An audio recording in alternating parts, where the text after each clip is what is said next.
Hello दोस्तों, आप सभी का स्वागत है हमारे डर की दास्तान यूट्यूब चैनल में, जहां आपको अनकही और अनसुनी कहानियां सुनने को मिलती हैं।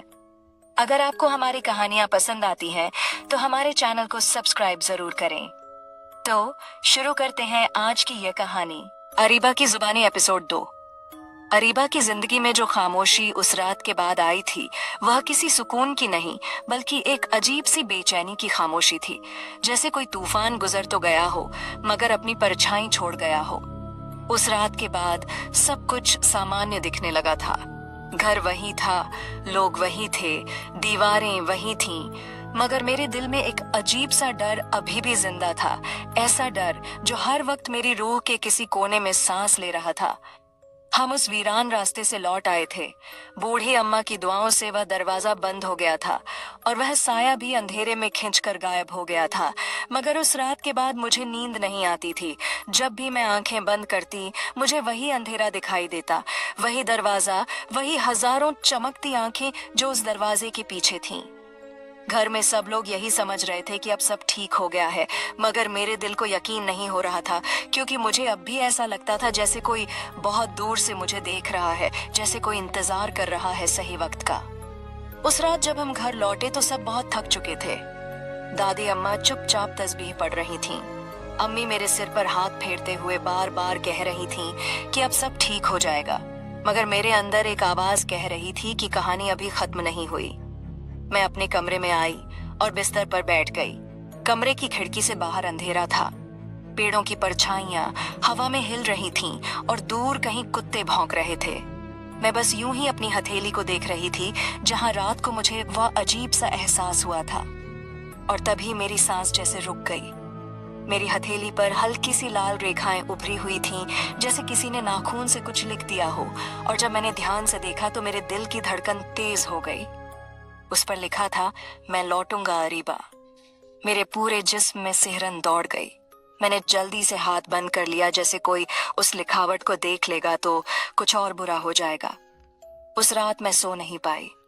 मुझे बार बार ऐसा लगता रहा जैसे मेरे कमरे के बाहर कोई कदमों की आहट है, जैसे कोई धीरे धीरे चल रहा है और मेरे दरवाजे के पास आकर रुक जाता है। कभी खिड़की के शीशे पर हल्की सी दस्तक सुनाई देती, कभी ऐसा लगता जैसे कोई मेरी सांसों की आवाज सुन रहा हो। मैंने कई बार दरवाजा खोलकर देखा, मगर बाहर कोई नहीं था। सुबह हुई तो सब कुछ सामान्य लगने लगा, मगर मेरे दिल का डर कम नहीं हुआ। दादी अम्मा ने मेरी आंखों में झांका तो शायद उन्हें कुछ महसूस हुआ। उन्होंने धीरे से पूछा, क्या वह चला गया? मैंने झूठ बोल दिया। मैंने कहा हाँ, मगर दादी अम्मा ने कुछ नहीं कहा। उन्होंने बस गहरी सांस ली और तस्बीह पढ़ने लगी। दिन गुजरने लगे, मगर हर रात मेरे लिए एक नई परीक्षा बन जाती। कभी मेरे कमरे की लाइट अपने आप जल जाती, कभी आईने में मुझे अपने पीछे कोई साया दिखता।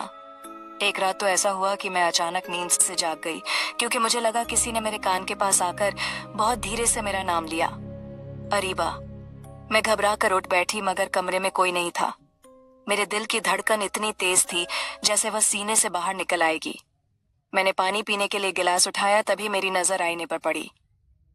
आईने में मैं अकेली नहीं थी। मेरे पीछे एक धुंधली सी परछाई खड़ी थी। मेरी सांस जैसे रुक गई। मैं धीरे धीरे पीछे मुड़ी, मगर वहां कुछ नहीं था। जब दोबारा आईने में देखा तो वह परछाई भी गायब हो चुकी थी। उस रात के बाद मैंने आईने में देखना ही बंद कर दिया, मगर डर खत्म नहीं हुआ। एक शाम जब मैं छत पर खड़ी थी तो अचानक हवा बहुत ठंडी हो गई, जैसे किसी बर्फीली जगह की हवा हो। और फिर वही आवाज मेरे कानों में गूंजी, तुम समझती हो कि तुम बच गई। मेरे पैरों तले जमीन खिसक गई। मैंने चारों तरफ देखा, मगर कोई नहीं था। आवाज फिर आई, दरवाजा बंद हुआ है मगर रास्ता नहीं। अब मेरे दिल को यकीन हो गया था कि वह साया पूरी तरह खत्म नहीं हुआ। उसने बस अपना इंतजार शुरू किया था।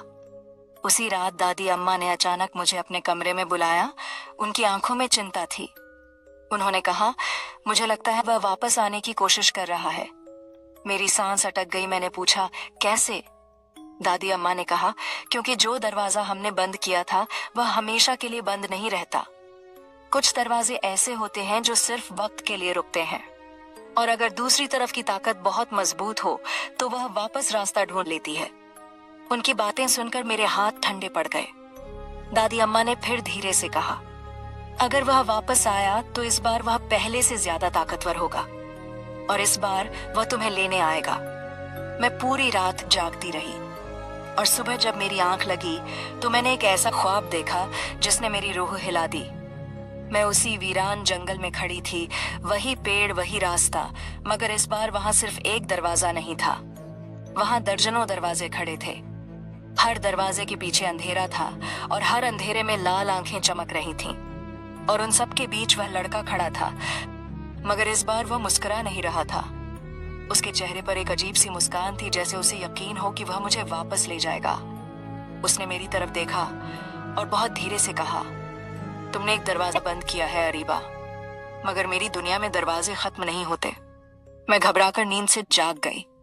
मेरी सांसें तेज थीं और दिल जोर जोर से धड़क रहा था, मगर असली डर अभी बाकी था, क्योंकि जब मैंने अपने कमरे की दीवार की तरफ देखा तो वहां एक काली परछाई धीरे धीरे हिल रही थी।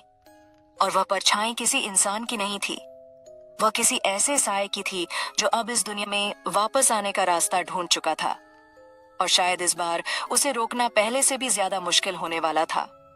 अरीबा की जिंदगी में उस ख्वाब के बाद जो डर उतरा था वह पहले से भी गहरा था, जैसे किसी ने मेरी रूह के दरवाजे पर दस्तक दे दी हो और अब वह दस्तक रुकने वाली ना हो। सुबह की हल्की रोशनी कमरे में फैल चुकी थी, मगर मेरी आंखों में नींद नहीं थी। मैं बस बिस्तर पर बैठी उस दीवार को देख रही थी जहां रात को वह काली परछाई हिल रही थी। कुछ पल बाद वह परछाई धीरे धीरे गायब हो गई, मगर मेरे दिल का डर वहीं रह गया। मैं नीचे आंगन में गई तो दादी अम्मा पहले से बैठी तस्बीह पढ़ रही थीं, जैसे उन्हें पहले से पता हो कि मैं रात भर सो नहीं पाई। उन्होंने मेरी तरफ देखा और बिना कुछ पूछे कहा, वह ख्वाब फिर आया था ना? मेरे दिल की धड़कन तेज हो गई। मैंने धीरे से सिर हिला दिया।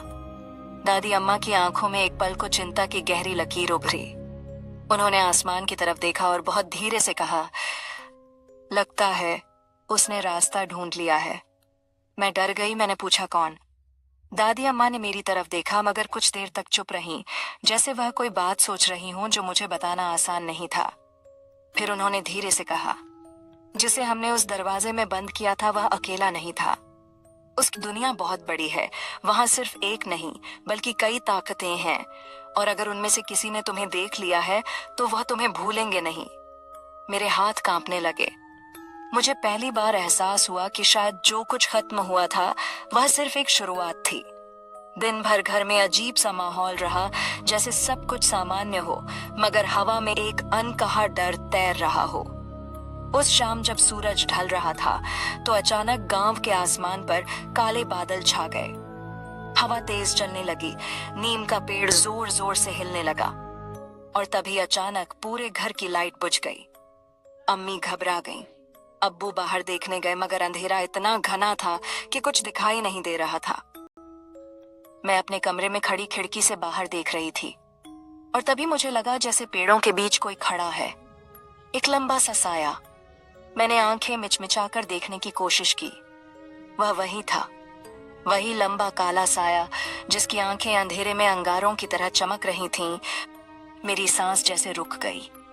मैं पीछे हट गई, मगर तभी खिड़की के शीशे पर किसी ने उंगली से कुछ लिखा। मैं कांपते हुए आगे बढ़ी और शीशे पर उभरे हुए शब्दों को पढ़ा, दरवाजा खुल चुका है। मेरे हाथ से खिड़की का सहारा छूट गया। मैं दौड़कर नीचे आई। दादी अम्मा ने मेरी हालत देखी तो समझ गईं। उन्होंने तुरंत कुछ पढ़ना शुरू कर दिया। हवा और तेज हो गई, जैसे पूरा घर किसी अदृश्य तूफान में फंस गया हो। अचानक बाहर से किसी बच्चे की हंसी सुनाई दी। वही हंसी, वही आवाज, पानी चाहिए। मेरे पूरे जिस्म में सिहरन दौड़ गई। मैंने दरवाजे की तरफ देखा। दरवाजा धीरे धीरे अपने आप खुल रहा था। बाहर वही बच्चा खड़ा था, मगर इस बार उसकी आंखें काली नहीं थीं, वे पूरी तरह लाल थीं और उसके पीछे अंधेरे में कई और साए खड़े थे। मेरी रूह कांप गई। दादी अम्मा ने जोर से दुआ पढ़ी।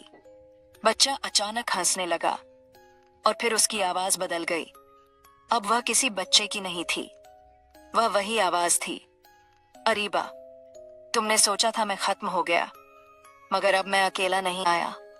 मेरे पीछे खड़े साए धीरे धीरे आगे बढ़ने लगे। उनकी आंखें भी लाल थीं, जैसे अंधेरा खुद इंसान बनकर हमारी दुनिया में उतर आया हो। दादी अम्मा की आवाज कांप रही थी, मगर उनकी तिलावत रुक नहीं रही थी। उन्होंने मुझे पीछे खींच लिया और कहा, अब असली इम्तिहान शुरू हुआ है। मैंने कांपते हुए पूछा, क्या मतलब? दादी अम्मा ने मेरी आंखों में देखा और कहा, जिसे तुमने हराया था वह सिर्फ दरवाजे का रखवाला था। असली मालिक अभी आना बाकी है। इतना सुनते ही अचानक जमीन हिलने लगी।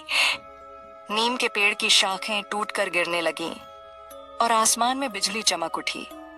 उस बिजली की रोशनी में मैंने जो देखा वह मेरी रूह तक हिला गया। गांव के बाहर दूर उस वीरान रास्ते की तरफ एक बहुत बड़ा काला साया खड़ा था। इतना बड़ा कि पेड़ उसके सामने छोटे लग रहे थे और उसकी आंखें सीधे मुझे देख रही थीं। मेरे कानों में उसकी भारी आवाज गूंजी, अरीबा, अब तुम मेरी दुनिया से नहीं बच सकती। और उसी पल मुझे समझ आ गया कि जिस कहानी को मैंने खत्म समझ लिया था वह असल में अभी शुरू हुई थी। अरीबा की जिंदगी में वह रात जैसे किसी नए दरवाजे की शुरुआत थी और मुझे अब महसूस होने लगा था कि जो कुछ मेरे साथ हो रहा है वह सिर्फ डर नहीं था, बल्कि एक ऐसी जंग की तैयारी थी जिसका अंजाम मुझे खुद भी नहीं पता था। सुबह जब मेरी आंख खुली तो बाहर का आसमान अजीब तरह से धुंधला था। सूरज निकल चुका था, मगर उसकी रोशनी में भी एक अजीब सी उदासी थी, जैसे रोशनी भी इस गांव से डर रही हो। मैं आंगन में आई तो दादी अम्मा नीम के पेड़ के नीचे बैठी थीं। उनकी तस्बीह पहले से तेज चल रही थी और उनके चेहरे पर वह सुकून नहीं था जो हमेशा हुआ करता था। उन्होंने मुझे देखते ही धीरे से कहा, आज से तुम्हारी जिंदगी पहले जैसी नहीं रहेगी। मैंने डरते हुए पूछा, क्यों? उन्होंने मेरी आंखों में देखा और बोली, क्योंकि जिसने तुम्हें देखा है वह इस दुनिया का नहीं और अब वह तुम्हें छोड़ने वाला भी नहीं। मेरे दिल की धड़कन तेज हो गई। रात की वह आवाज अभी भी मेरे कानों में गूंज रही थी, अरीबा, अब तुम मेरी दुनिया से नहीं बच सकती। दिन भर गांव में अजीब सा सन्नाटा रहा। लोग अपने घरों में जल्दी बंद हो गए, जैसे उन्हें भी हवा में छिपे खतरे का अंदाजा हो। शाम होते ही आसमान फिर से काला हो गया। हवा इतनी तेज चलने लगी कि नीम के पत्ते तूफान की तरह उड़ने लगे। मैं अपने कमरे में बैठी थी, मगर दिल बार बार उसी वीरान रास्ते की तरफ खींच रहा था जहां से यह सब शुरू हुआ था। तभी अचानक मेरे कमरे का दरवाजा अपने आप बंद हो गया। कमरे में घुप अंधेरा फैल गया और उस अंधेरे में मुझे महसूस हुआ कि कोई मेरे पीछे खड़ा है। मेरी सांस रुक गई। मैं धीरे धीरे पलटी और सामने वही साया खड़ा था, मगर इस बार वह पहले से ज्यादा डरावना था। उसका चेहरा धुएं से बना हुआ था और उसकी आंखें जलते हुए अंगारों की तरह चमक रही थीं। उसने मेरी तरफ देखा और धीमी मगर भारी आवाज में कहा, तुमने मेरे दूध को जला दिया, अब मुझे खुद आना पड़ा। मेरे पैरों से जैसे ताकत खत्म हो गई। मैं पीछे हटने लगी, मगर वह साया मेरे करीब आता गया। उसकी आवाज फिर गूंजी, तुम नहीं जानती तुम कौन हो अरीबा। तुम्हारी रूह इस दुनिया की नहीं और इसलिए तुम मेरी हो। मैंने डरते हुए कुरान की आयत पढ़नी शुरू की। अचानक कमरे में तेज हवा चलने लगी। दीवारों पर लगी चीजें गिरने लगीं, मगर इस बार मैं भागी नहीं। मेरे अंदर कहीं एक अजीब सी ताकत जाग रही थी, जैसे मेरे दिल में कोई नूर जल रहा हो। मैंने जोर से कहा, मैं सिर्फ अल्लाह की हूं। यह सुनते ही वह साया एक पल को रुक गया। उसकी आंखों में गुस्सा चमक उठा और उसने गुर्रा कर कहा, तो फिर मैं तुम्हें अपनी दुनिया में ले जाऊंगा जहां तुम्हें कोई बचा नहीं सकेगा। इतना कहते ही कमरे की दीवार जैसे धुएं में बदलने लगी। मेरे सामने वही पुराना लोहे का दरवाजा उभर आया, वही दरवाजा जो जंगल में था, मगर इस बार वह मेरे कमरे के अंदर खड़ा था। उस दरवाजे के पीछे गहरा अंधेरा था और उस अंधेरे में हजारों आंखें चमक रही थीं। मेरे कानों में फुसफुसाहट गूंजने लगी, आओ अरीबा, आओ। मेरे कदम अपने आप उस दरवाजे की तरफ बढ़ने लगे, जैसे कोई मुझे खींच रहा हो। तभी अचानक दादी अम्मा की आवाज गूंजी, रुक जाओ। कमरे का दरवाजा जोर से खुला और दादी अम्मा अंदर आ गईं। उन्होंने जोर से दुआ पढ़ी और अपनी तस्बीह मेरी तरफ फेंकी। जैसे ही तस्बीह मेरे हाथ में आई, मेरे पूरे जिस्म में बिजली सी दौड़ गई। मेरे दिल का नूर अचानक तेज हो गया। मैंने दरवाजे की तरफ देखा और पूरी ताकत से आयत पढ़नी शुरू की। अचानक वह दरवाजा कांपने लगा। उसके पीछे से चीखों की आवाज आने लगी और वह काला साया गुस्से से चिल्लाया, तुम्हें अभी नहीं छोड़ूंगा, मैं लौटूंगा और अगली बार तुम्हें अपने साथ ले जाऊंगा। इतना कहते ही वह साया धुएं में बदलकर गायब हो गया। दरवाजा भी धीरे धीरे हवा में घुल गया। कमरा फिर से शांत हो गया। मेरी सांस तेज चल रही थी। दादी अम्मा मेरे पास आईं और मेरे सिर पर हाथ रखा। उनकी आवाज भारी थी। अब समय आ गया है कि तुम्हें सब सच बताया जाए। मैंने कांपते हुए पूछा, कौन सा सच? दादी अम्मा ने आसमान की तरफ देखा और बोली, तुम्हारी रूह इंसानी जरूर है, मगर तुम्हारी नस्ल में सदियों पहले जिन्नों की एक रोशनी शामिल हुई थी। इसी वजह से अंधेरे की ताकतें तुम्हें अपना बनाना चाहती हैं। और अब वह जिन्न जो तुम्हारे पीछे पड़ा है, वह कोई साधारण जिन्न नहीं, वह जिन्नों की उस दुनिया का बादशाह है। और अगर वह तुम्हें पा गया तो इंसानों और जिन्नों की दुनिया के बीच का दरवाजा हमेशा के लिए खुल जाएगा। दादी अम्मा की यह बात सुनकर मेरे पैरों तले जमीन खिसक गई। मुझे पहली बार समझ आया कि यह जंग सिर्फ मेरी नहीं थी, ये पूरी दुनिया की जंग बन सकती थी। और उसी पल दूर कहीं आसमान में गड़गड़ाहट हुई, जैसे कोई बहुत बड़ी ताकत जाग चुकी हो। और मुझे महसूस हुआ कि वह जिन्न सच में लौटने वाला है और अगली बार वह मुझे लेने ही आएगा।